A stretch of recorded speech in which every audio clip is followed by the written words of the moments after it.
our videos for today, my loves. Manguha taog marang. Yo, marang, tora, nanaka mga bata sa marang. Oh, kita ninyo? Oh, tora.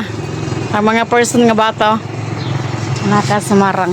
So, karon kay nakakuha na gid sila marang, my loves. Ito. Look. Grabe kahumot ang marang, my loves. Oh. Super kahumot. So, kailangan ito buksan. Buksan ang marang. Wow. Yummy. Super kayami, my loves. So, ano ni siya? Kayami man kayo, so we will bite.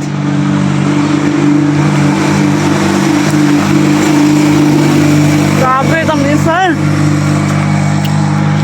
Muna ang punuan diri sa amuang marang, my loves. Oh. Doon sa balay sa mga bata. Kita niyo mga bata, my loves. No? Kaon time. Astang lami.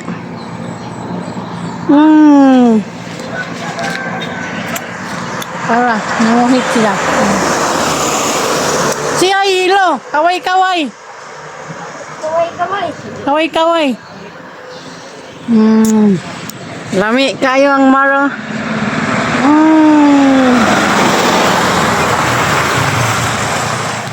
Ow.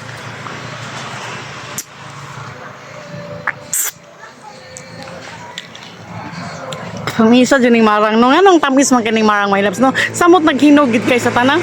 Grabe, tamis na sa gugma sa tao.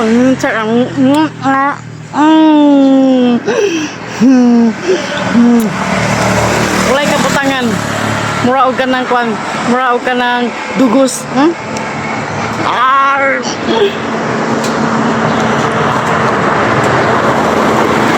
Hindi mo ganahan, eh? Partiking lamiya, oh? Tamis guys sa tanan, my loves. Grabe ka tamis. Ingani ning dinhi sa bukid. Pag sa bukid na nakatira, daghantag makaon nga mga prutas, sama sa marang, sama sa kanang avocado, sama sa bayabas. So, ang bayabas, my loves, mao ginay pinakadabi sa mga bata sa unang panahon, lalo na katong nangiskwela pa ta, di ba? Makaagi gani tag bayabasan. Muhunong kita og musaka sa bayabas kay nganuman.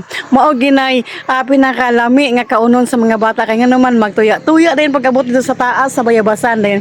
Ingkit din usahay pa dili na mangiskwela kay nganuman mamayabas.